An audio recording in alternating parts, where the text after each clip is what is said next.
And then I wanted to touch a little bit on about this session and why we will do the things that we will do. As I was saying, also it's a bit about conditioning our mindset, how we look at inclusion, but where does it come from?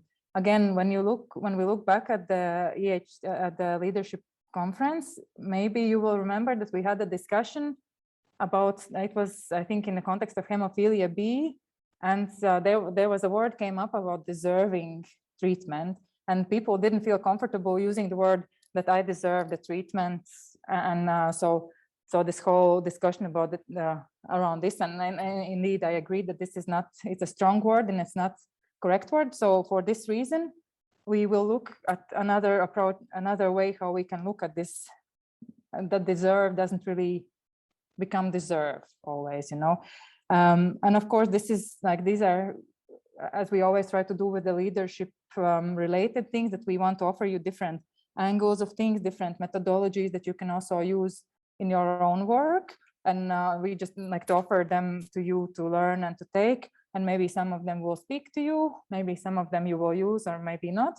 But you're very welcome also, of course, to later to use them in your work. We will talk today about something that is called human rights-based approach. And some of you, I know that, I think Miguel has heard this from me before, or because we did talk about it once with inhibitor ambassadors. But as I was saying, this, we talked about deserving treatment, and that deserve feels too strong. So I wanted to give you this this tool just to consider looking at treatment as a right.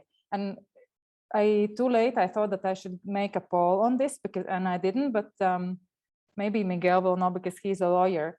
But and I cannot even ask for a raise of hands, but how many of you do you think that in Universal Declaration of Human Rights there is health included? And I don't see what you're doing, but I will say that no, there is, health is not included. And that's surprising. And I thought it was, and then I revisited it a couple of days ago, and no, it's not. However, it is included in the, there's something called the European Social Charter. So health is as a right that's supposed to be guaranteed by that in there. So as a premise to this presentation, I just wanted to also to give you this information that, so we can look at health as right. So this human right-based approach is actually, it's something that is used a lot in development work, and it's in various contexts, obviously. But I think we can of course apply it also in our context, because it all depends on the angle that you look at it, and it's also, you can scale it in different scales, and we don't need necessarily to be a country in Africa to use human rights-based approach. So what is it? The next slide.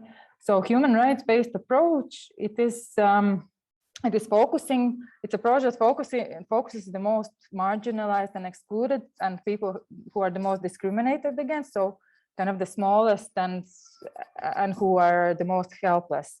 And in some sense, if we look in the whole picture of the healthcare, rare diseases in some way, I mean, they are not necessarily, I mean, you can, in certain way, you can apply all those three, because absolutely 100% you can say that's marginalized. Yes, the excluded as well, because not everybody has the treatment, and discriminated against, you could also argue that that's the case because people don't get the treatment what they have, and based on that they have a lot of other things that they don't have access to.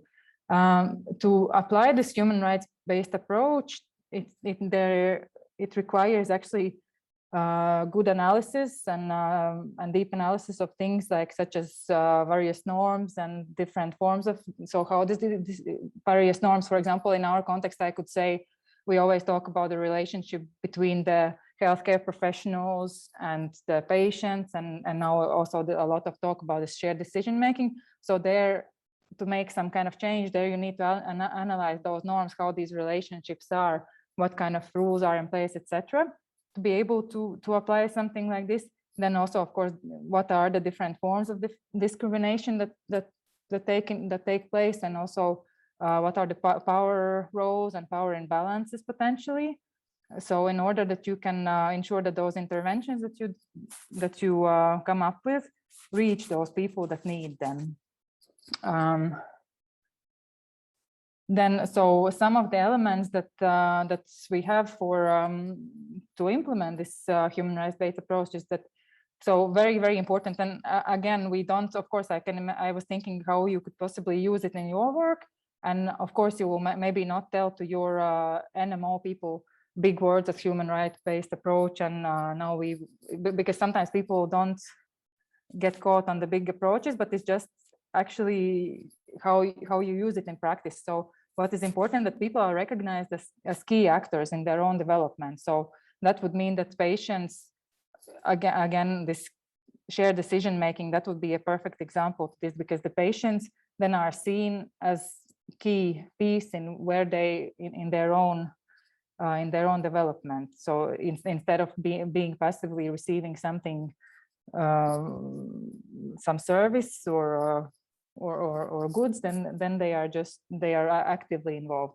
Then also very important, the participation is very important, and this is the reason why we are always also, I think, pushing this in the leadership conference and all kind of other EHC events. We are very much pushing this active involvement and participation, because this is both, it's a goal of this human rights based approach, but it's also means to achieve it. So it can be, it's two in one.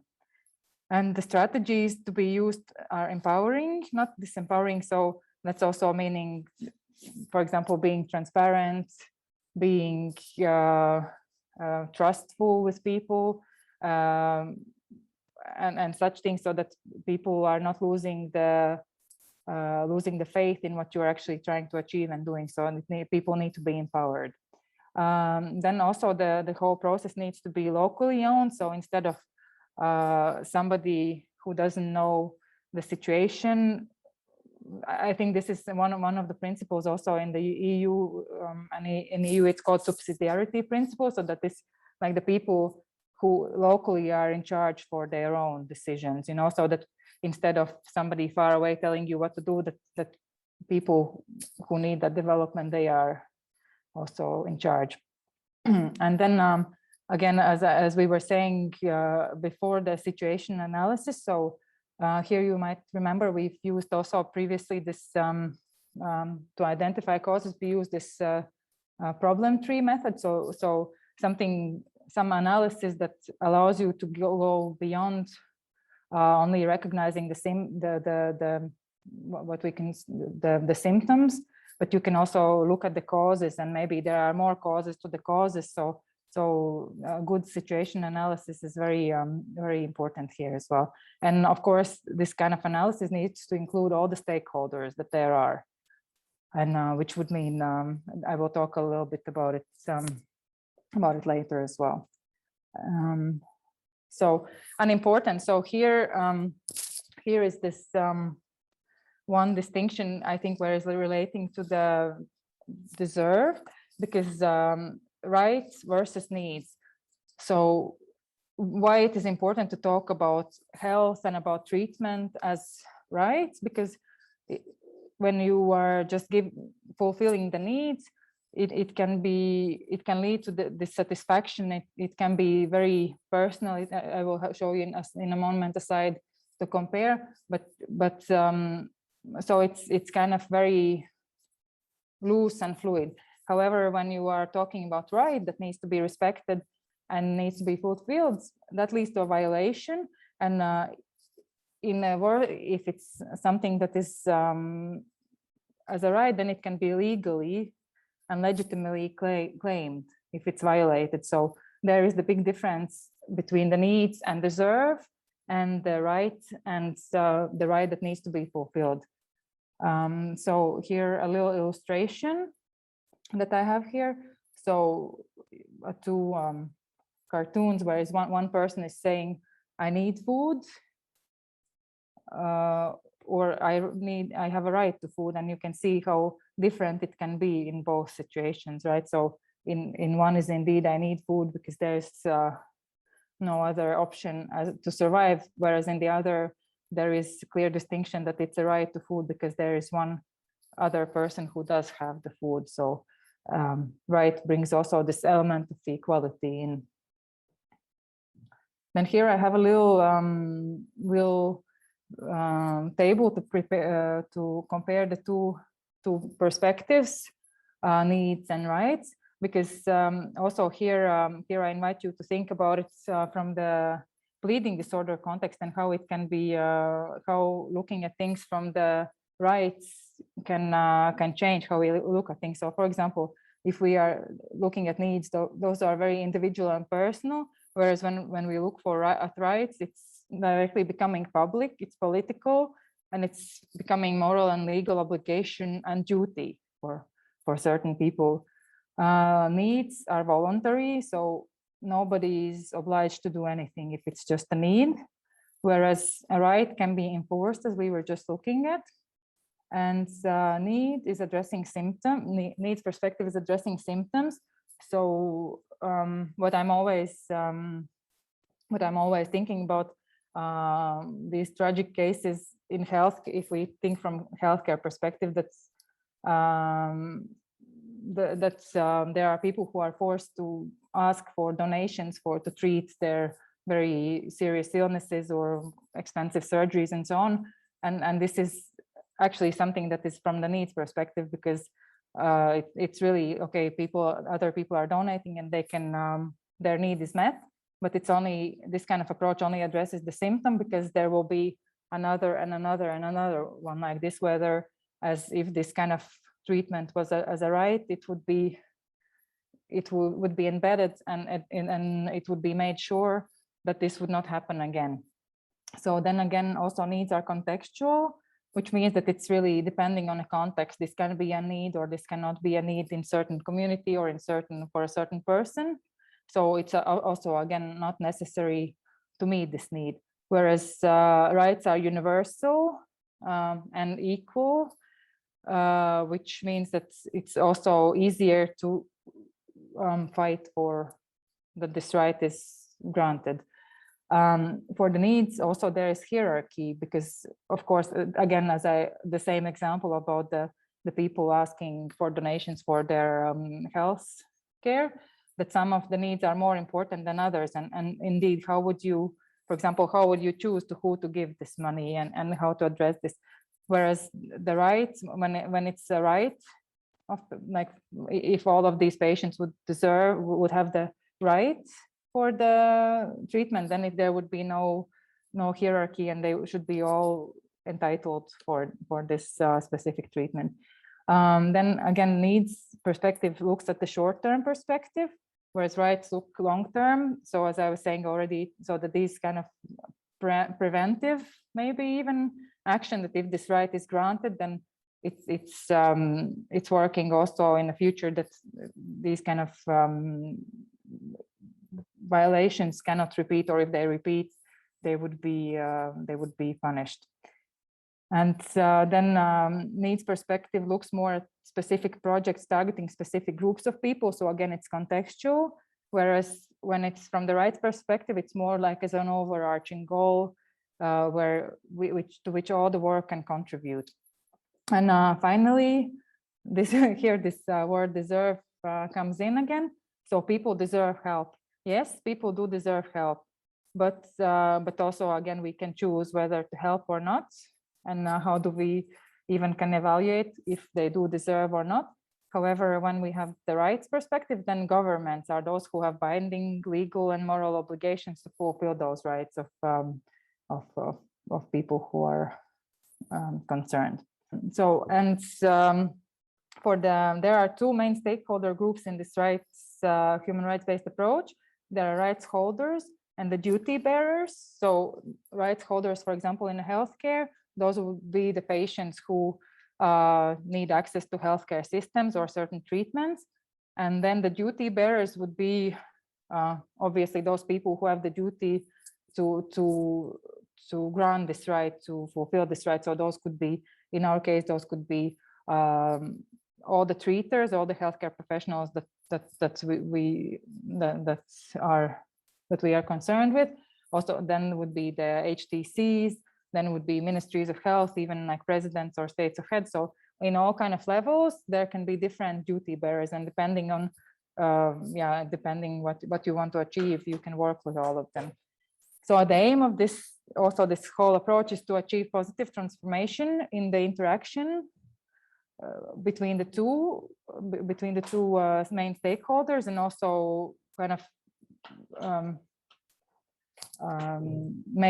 make better each of them. So strengthen the capacity of the duty bearer so that they can even better fulfill the needs of the rights holders and meet their own obligations, and in the same time also to encourage these rights holders, so the patients in our case, to claim their rights and to ask what they are entitled for. Therefore, it's very important informing, educating, and empowering all of these stakeholders, because it's again this participation and ownership of the process is there very important, and